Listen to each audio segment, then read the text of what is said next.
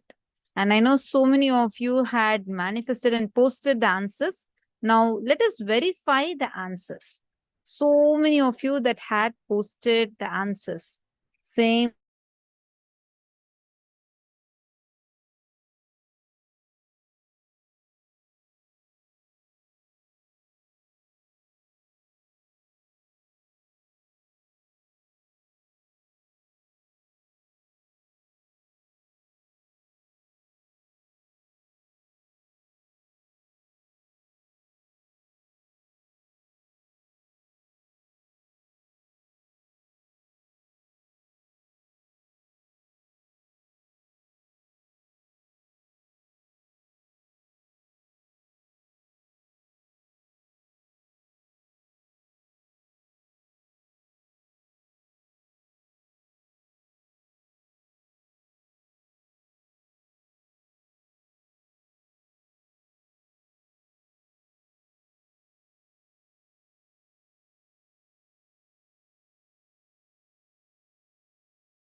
Nithyanandam. Yes. Sorry. So now we are going to be playing. What is that audio that all of you were listening to? You all did the power manifestation for. Are you all ready? Shall we all see what the answer is? So, okay, first let me read what all are the answers that each of you have posted. And I again sincerely want to apologize and complete with all the participants. There has been some audio issues since morning. Our team is working actively to fix the issue. We hope to fix the issue soon.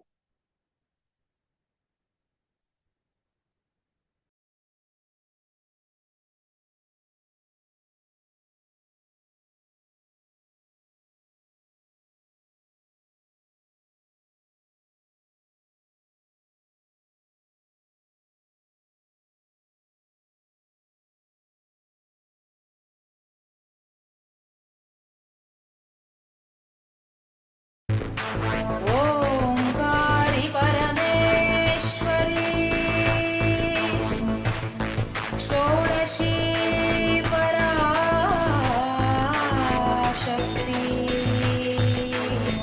अरुणाचले अभीतभुजाम्बिके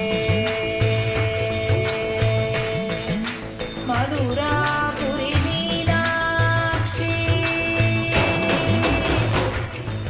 Samaypur Indrakshi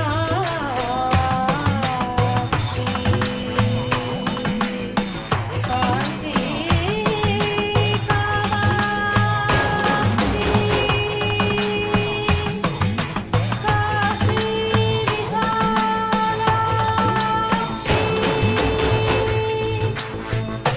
Kailash ज्ञानाक्षी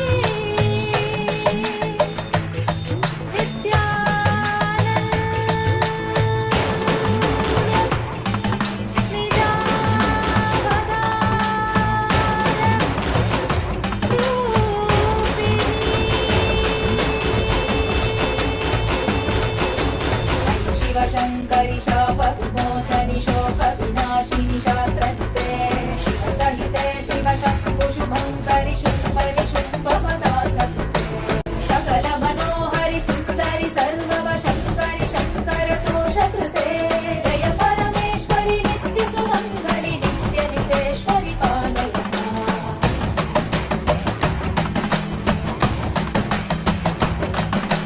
Karun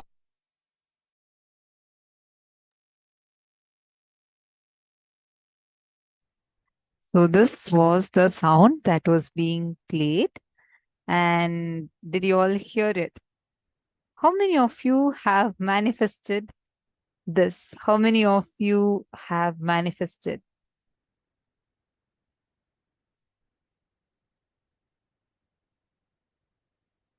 Madhananda was just enjoying. Actually, in the beginning, Madhananda, you kept seeing it as Kalabhairava Ashtakam. At least yours was much closer because, yeah, I know this is Devi's, but it was very, very, very close. If you had probably listened a little more, same way Agama Priya also had posted it as Kalabhairava. It's not Kalabhairava, but it is Devi, but it was at least very close to what the sound, what type of sound it was. Did you all enjoy this session? And I really sincerely just again want to apologize for the issue. We are speedily fixing the problem. The audio issue and is getting fixed. All right. Now, let's enter into the next session. In this session, we're going to be learning about a very, very important teaching, especially that you give to children, so that the whole life, the experience of life transforms completely. The understanding about agitational gratification and delayed gratification. Let's listen to the revelation from Swamiji.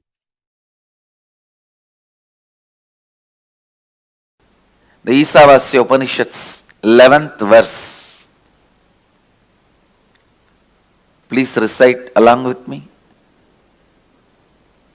14th verse of the Isavasya Upanishad. Recite. Sambhudim cha vinasam cha yastat vedobhayagnusaha vinasena mrityum tirtva sambodhyamritamashnude. Understand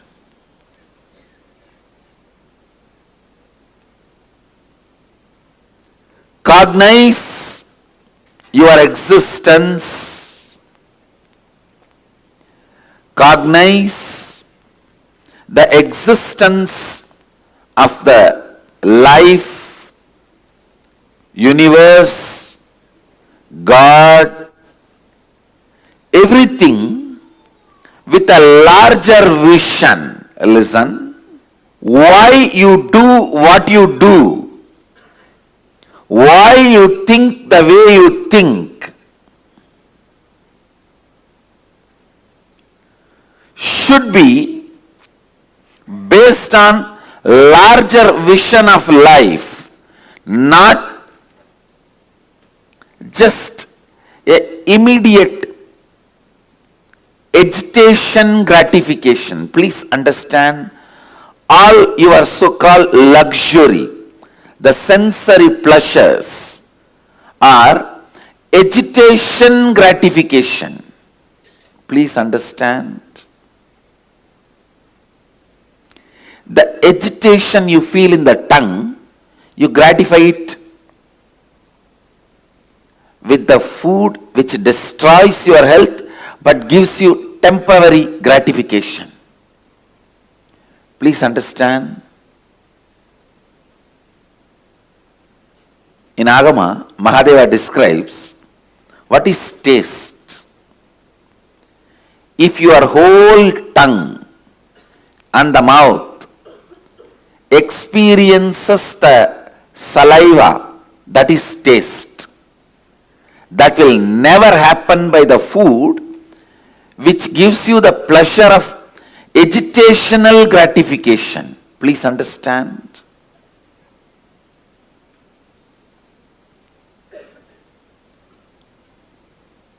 High spicy. Understand.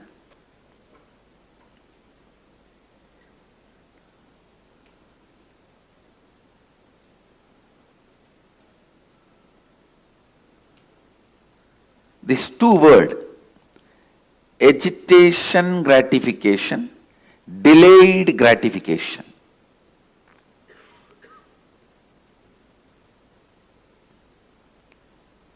when you think you are going to exist only this 20-25 years which is in front of your eyes, you will always opt for only agitational gratification things. Now, what next? What next?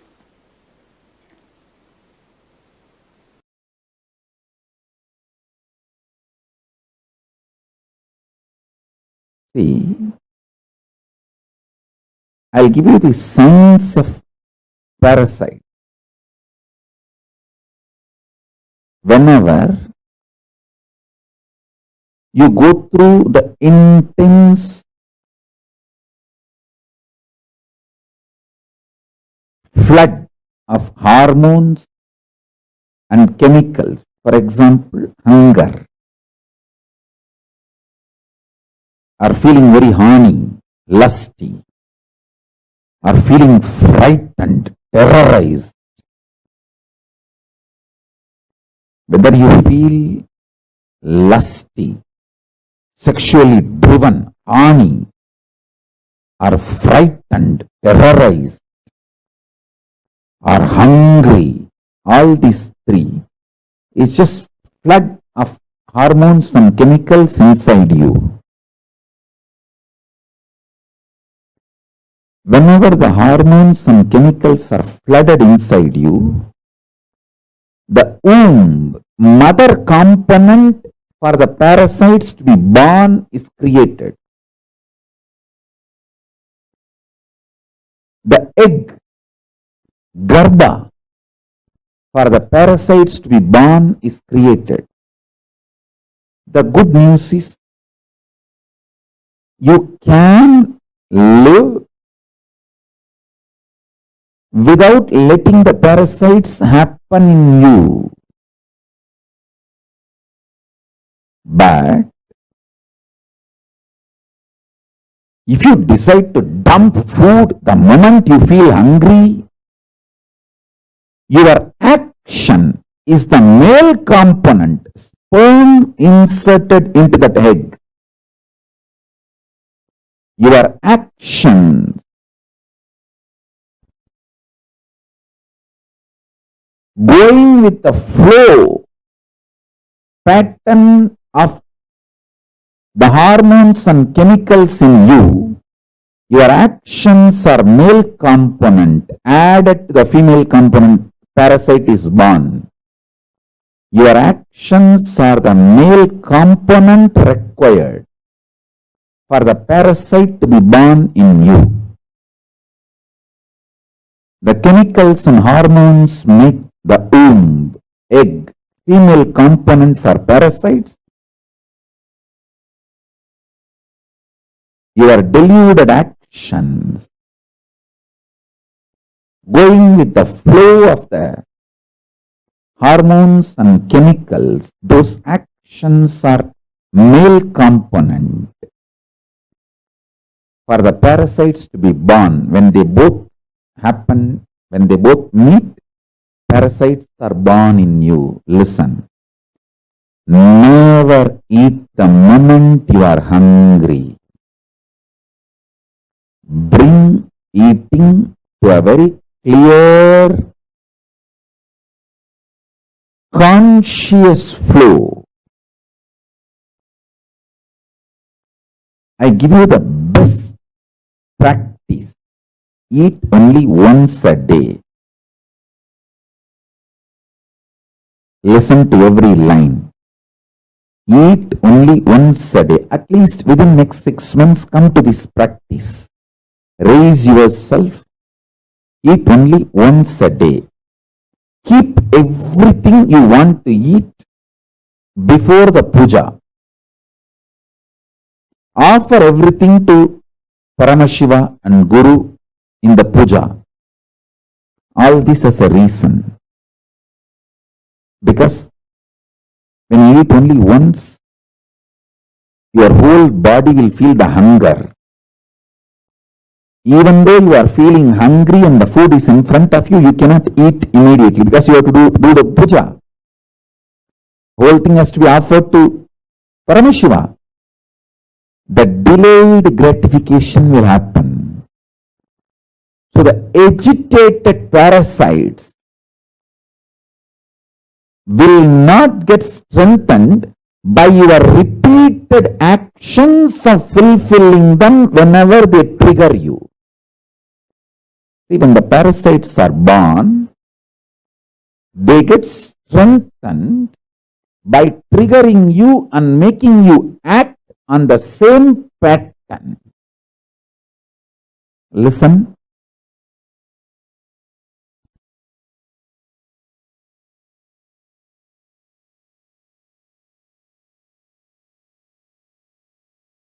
Only once in 24 hours you are going to eat means the whole body will be hungry. Even though the body is hungry, your parasites are triggered, and the parasites are triggering the not just hunger, anger, and the food is there in front, but you can't eat because you have to now do the puja and offer the whole thing to the deity. And finally you have to eat. The whole boiling, triggering of the parasite, the whole thing will happen and settle down. Your eating will not strengthen the patterns your parasites trigger in you. Delayed gratification will kill the parasites and the patterns triggered by the parasite. A person who does delayed gratification lives healthy, long.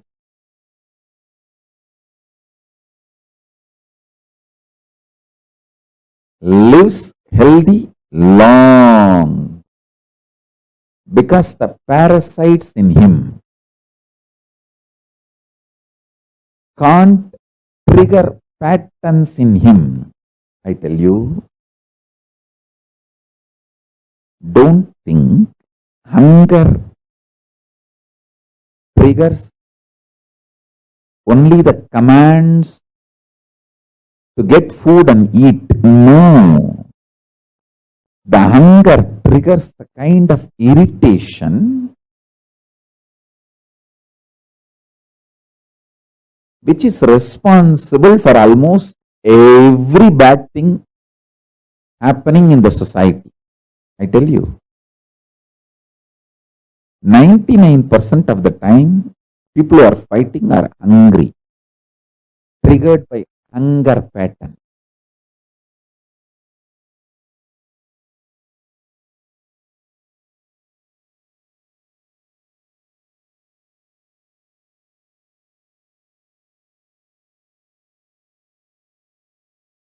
Annadana is the best strategy. I have always seen, whenever the people come to visit me, guess I tell them first, feed them, give them food, then I will meet them. So the meeting will always be pleasant. They will be in the mood to listen to what I am saying. There will be beautiful communication. Parasites get strengthened. I tell you, life is a beautiful gambling. Either it can make you God or it can just destroy you. It is how you play. Life is neither good nor bad. It's how you play. If you allow the parasites to take decisions for you, be very clear, then you are planning for the success of the parasites, not you. And parasites do not take the responsibility for all the happenings of your life externally, good, bad, right, wrong. It's only you who need to take the responsibility for the good, bad, right, wrong. It's you who is going to enjoy or suffer, not the parasites which is hiding inside your muscle memory. They just continue to suck you and make you believe parasites and the patterns generated by parasites are you. They literally take over your identity. Understand? When I open my third eye, I burn your parasites, not you. But you always say, oh, Swamiji is so ferocious. Hey, I am ferocious on your parasite, not on you. I love you. When I show my ferociousness, I make a loud statement, I love you. And I am burning your parasite.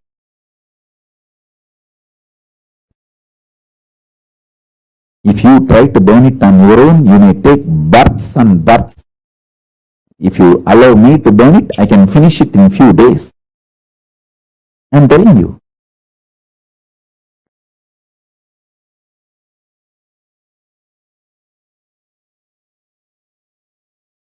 Make these simple things, make one meal a day as a life. That also keep everything ready. The smell, hot food, fresh food. And naturally all the patterns, parasites, everything will be triggered inside you. You'll be already hungry and the smell of the food, but you can't eat because you have to do the puja now. Once you keep everything ready. The delayed gratification. So after the puja, if you eat, you will eat exactly what you need, how much you need. The whole process of eating will not tire you, it will empower you. I tell you, the most healthiest people who lived for a long time, healthily, I have seen in my life, all of them, 100%, whether my grandmother or Kanchi Paramacharya. My grandmother lived 103.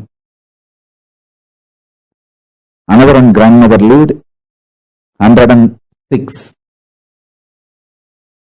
My grandfather lived more than 90.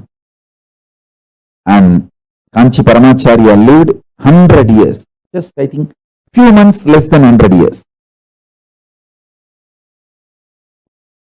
All of them whom I have seen who lived long, all of them had one lifestyle. Less food or no food. Very less eating. They built the body systematically from the young age itself to live with minimum food, minimum quantity of food. Their food was very subtle, like breathing or liquid. Paramacharya will fast for days continuously. In my family, everyone lived quite a long time. Other than my father, everyone lived such long number of years. Because all of them had this habit of fasting for Paramashiva.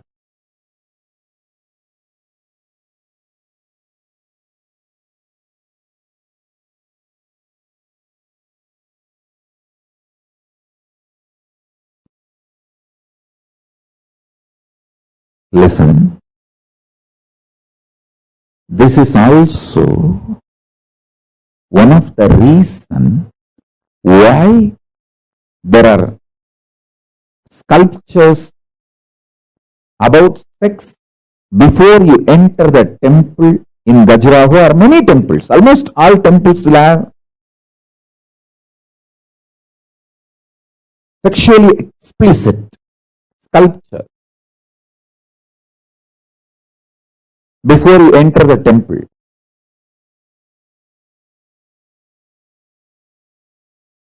It's like delayed gratification. You have come to the temple. There are multiple reasons. One, that is the way that proper right sex education was preserved and presented to generations in Hindu tradition. And second, you are sexually triggered, but you can't act out. Now you have to go to the temple inside and do puja.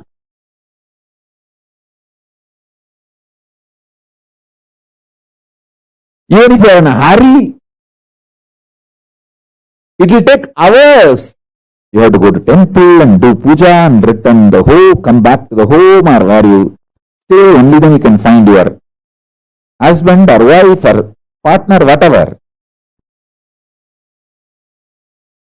By the time the delayed gratification will happen, your patterns, your parasite cannot become powerful due to your actions.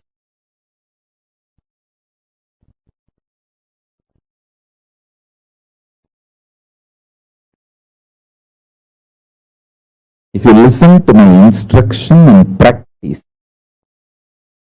only one meal a day, that also all the food you are supposed to eat, you will keep it ready and start the puja. By the time you start the puja, literally all your parasites will be triggered, microbes will be triggered. They will all be passing commands inside you. Hey, do this, do. And everything will be triggered. But you are silently supposed to sit and do puja. Bhadyam samarpayami. By the time you finish the puja and start eating, all that patterns will settle down and beautifully the delayed gratification will happen. Your eating will not strengthen your parasites, microbes, and the patterns triggered by them.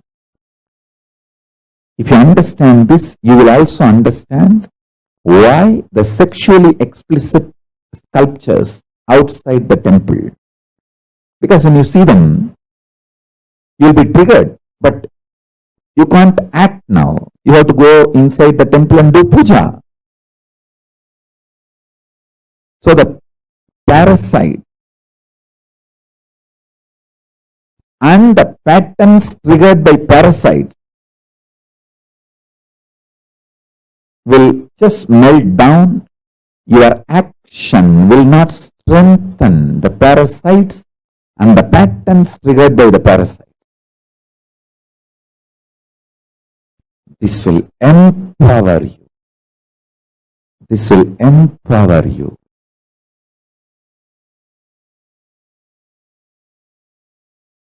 To be energetic, you don't need to eat whole day. What is eaten whole day is junk food. That is not the food for energy or health. To be healthy, just that 1 or 2 meal, clear diet, vegetarian, uncooked, sattvic food is enough. But the diet should be with a clear rule and regulation. Same way, to be enlightened, you don't even need to do whole day spiritual practices. Just the right cognitions, awaken the right cognitions inside and install them, invoke them. Please understand. Now the truths I am teaching, if you invoke them inside your being, they will be making peace inside you eternally. The deepermost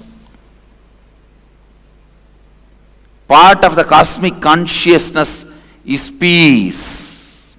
Sadashiva. You can experience that by this verse. Please understand, this verse can make you experience the deepermost part of the cosmos, the eternal peace, the Sadashiva. Only one thing, sit with yourself, cognize what all is perishable, inauthentic ambitions in you, what all imperishable, authentic, conscious manifestation in you. Don't be afraid. You may suddenly find there is nothing authentic in you. Everything is just perishable, inauthentic. Don't be afraid of that. Everything being inauthentic is not something wrong, but you living it without recognizing it is something wrong. So even if you recognize, everything you know inside you is inauthentic.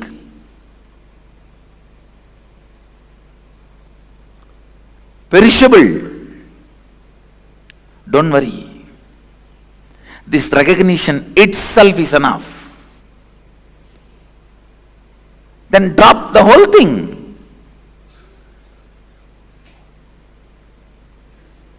Drop everything you discovered as perishable.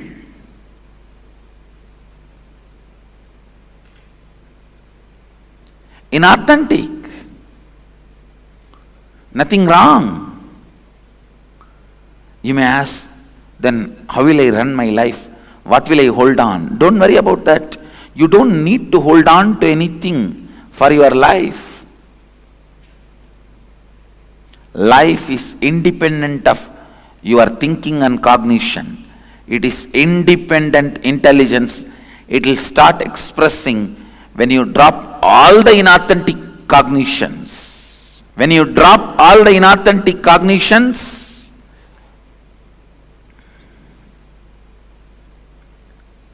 you will see automatically the imperishable starts expressing in your thinking, action, behavior, response, talking, walking, in every way.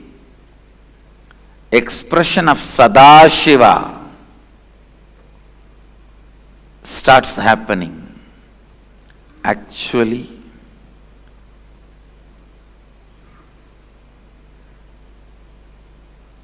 when you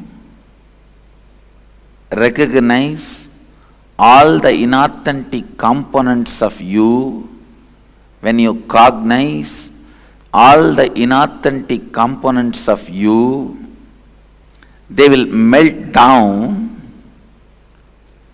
and the authentic, imperishable will start manifesting. That manifestation is what I call living enlightenment, living Advaita, Shivoham. The cause of manifestation, Sambhavat, is Shambhava.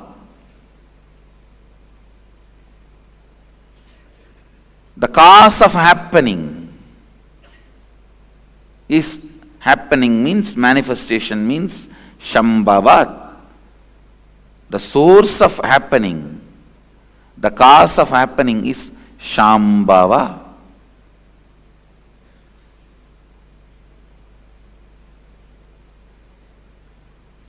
Here, the source of happening is Master.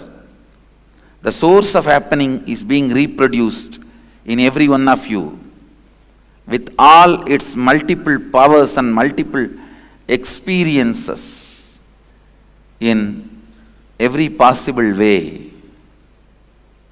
Sambhudim cha vinasham cha yastatvedo bayagum saha vinashena mrityum tirtva sambhutyat mritamashnute. One who cognizes the pure essence of these both, the imperishable consciousness, the cause of manifestation, and the destructible, the perishable, manifested entities simultaneously, such a person completes with the fear of death and transcends death by worshipping or by knowledge of the imperishable entities, and reaches the imperishable consciousness and celebrates the nectar of immortality and bliss, the eternal space of oneness.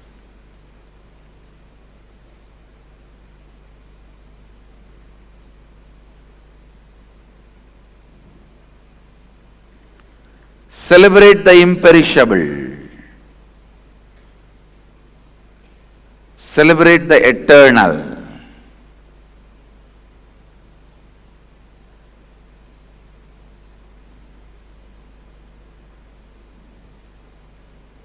Cognize what is imperishable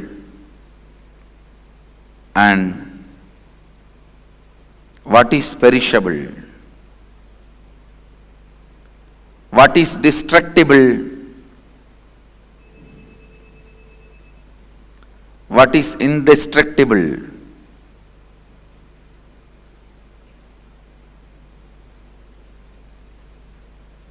When you start cognizing the inauthentic, perishable, authentic, imperishable inside you, you complete with the fear of death and transcend death. Then no more death for you.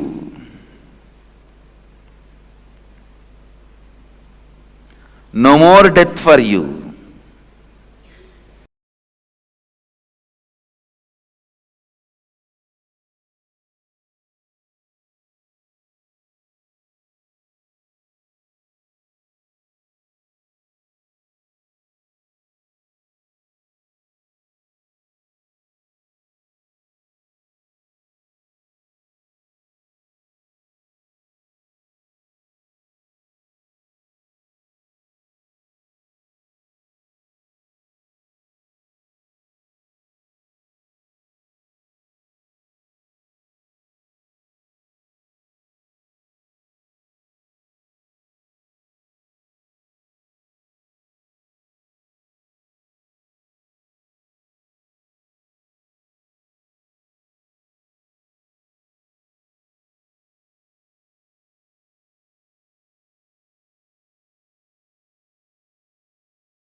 Nityanandam, agitational gratification or delayed gratification.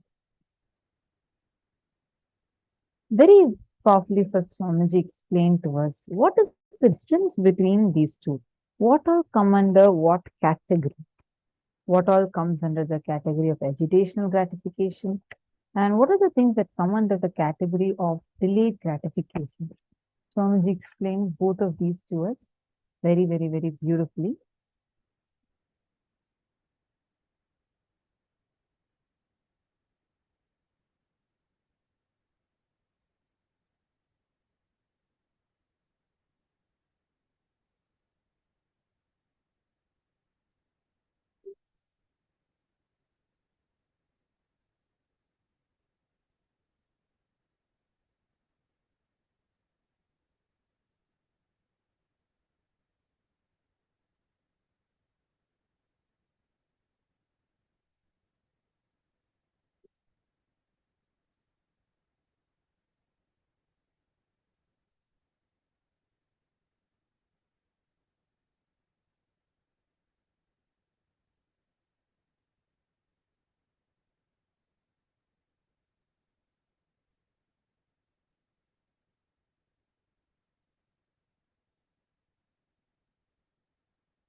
Nityanandam, I hope now all of you are able to hear me clearly. I hope the audio is better for all of you.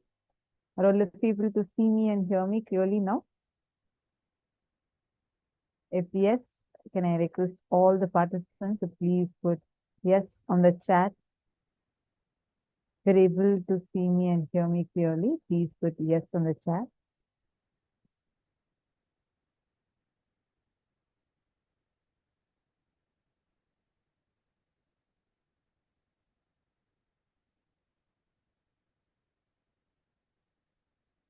Great. Wonderful.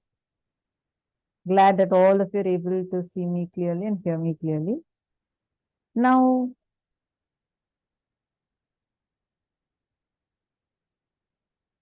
agitational gratification and delayed gratification. So powerfully, Swamiji actually explained to us the difference between both of these. When you think that, okay, I'm only going to live for this next 20, 25 years or maximum next 40 years, 50 years, when you feel that that's all you're going to exist, you will feel like an agitation in you, like what next, what next, what can I get next? How much more can I get next, next, next? You will always opt for only agitational gratification things. Now what next, what next? If you work for name and fame, you will have it. If you work for money, you will have it. If you work for love, you will have that. What for you work, you will have that. If you work with the perishable understanding, like worshipping the perishable, you will perish. Understand the agitational gratification, whether it is food or sound or visual, smelling, touch, in any sense, even imagination, the mind, which is totality of all of these five. That's why in Bhagavad Gita, Bhagavan Krishna says very beautifully in the 15th chapter, he says, Mana Shashtan Indriyani. Meaning, he says it's not just five senses, it is six senses, including your mind. Mana Shashtan Indriyani. So, even in that level, any agitational, gratificational thing, when in imagination level, if agitational gratification is your goal, if that is what you perceive as pleasure, if that is what you perceive as the goal of life, please understand, you are worshipping perishable and you're bound to get destroyed. That is why in Ishavasya Upanishad very clearly says, Avidyam upasate andhantama pravishanti te avidyam upasate, meaning the one who's worshipping the perishable is bound to go into the lowest of the lowest world, where it is darkness enveloped by darkness.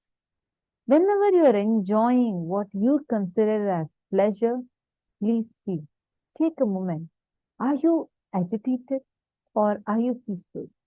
Are you agitated or are you enjoying? Are you grasping or grabbing? Look in. Whether you are tasting a food or seeing some visual, listening to some music or enjoying a smell or enjoying a touch or even a sexual act, look in. Are you agitated or are you in the mood of peace and enjoy? You're really wondering, what? I thought I'm enjoying all this. Take a moment, look in.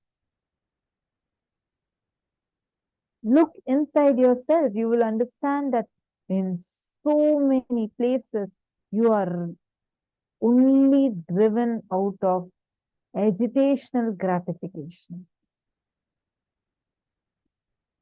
How come suddenly so much of violence and anything? Heroism is almost being equated to violence. I was so surprised. Like, because in Gurukul, we don't watch these movies or, have even this zero tolerance to violence. So, like when I'm hearing the kind of movies or games that modern day children are enjoying, it was a big news about how during the COVID time there was this video game called PUBG where you're supposed to just kill people. It became so popular. See, that is because society is driving you with your agitational gratification. You will not do something bad to you when you are really enjoying something. You're not enjoying that, you're only enjoying the agitational gratification. You're only getting agitational gratification. How many of you are understanding what agitational gratification is?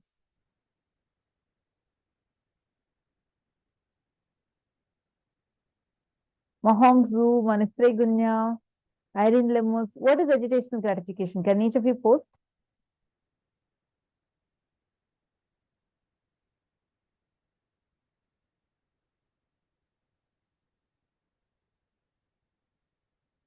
Yes. Good. That's because Mahongzu, see, that's because, see, I understand if people connected with Swamiji, I'm very sure we all won't be able to see any of those violent things. But you need to understand the way society is going right now, right? Like the agitational gratification has been almost equated to pleasure.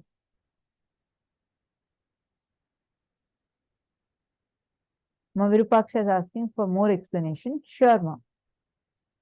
Listen carefully.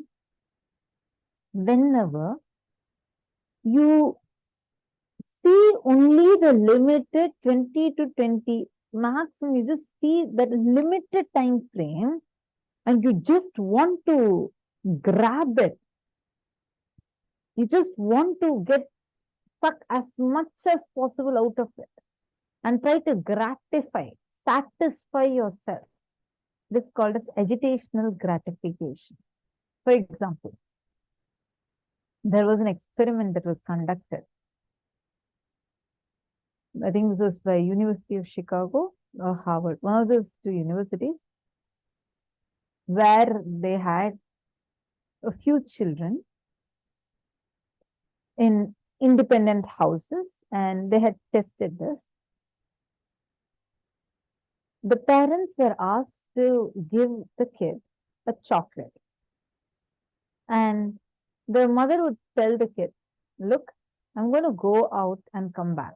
If you don't eat this chocolate, I'm going to reward you with 5 more chocolates. They would leave the chocolate on the table with the kid in the room and they would go out.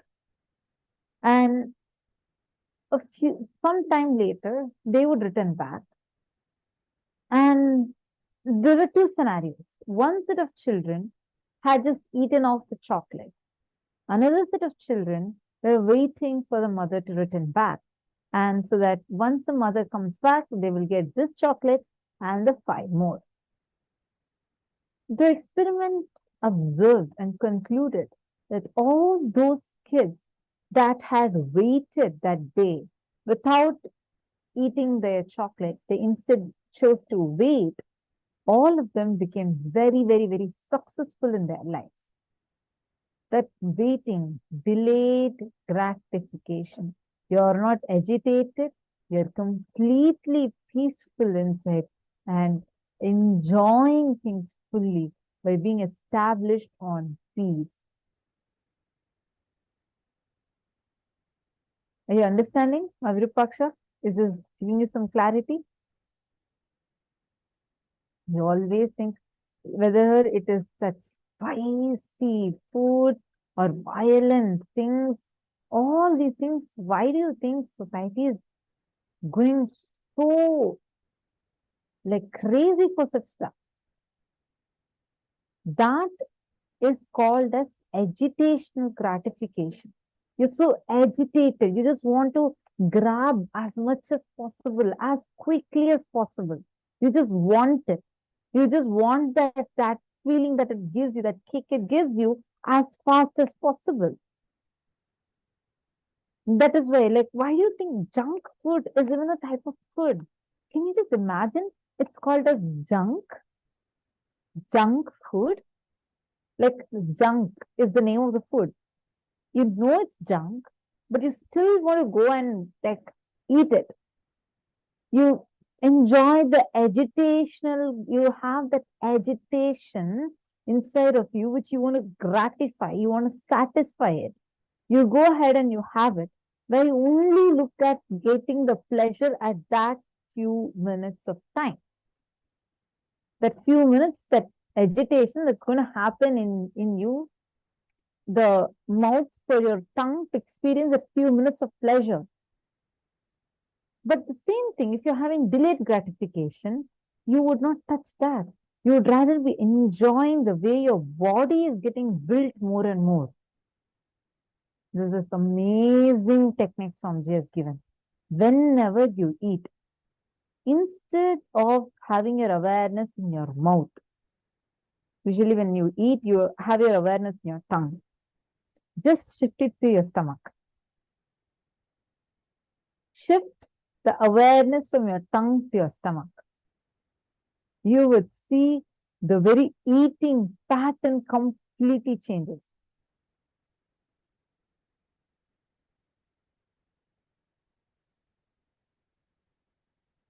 Whenever you are enjoying what you consider as pleasure, please take a few minutes and look in.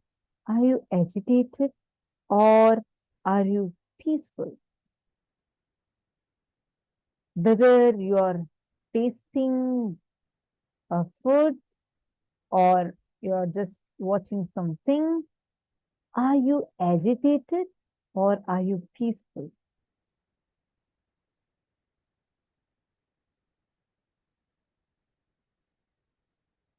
Yes, Ma Alexander, that's actually a technique Swamiji gives. Now, let's all take a few minutes. You're going to sit with yourself, right? Take a few minutes, sit with yourself. And you're going to be cognizing what all is perishable and inauthentic ambitions in you. What all are imperishable, authentic, conscious manifestation in you. Don't be afraid. You may suddenly find there is nothing authentic in you. Everything is just perishable, inauthentic. It's okay. Don't be afraid of that. Everything being inauthentic is not something wrong, but you living in it without even recognizing it is something wrong. Drop everything you discovered as perishable, inauthentic. Nothing wrong. Take a few minutes now and please start writing this down. Start identifying. If you have any questions, you can post.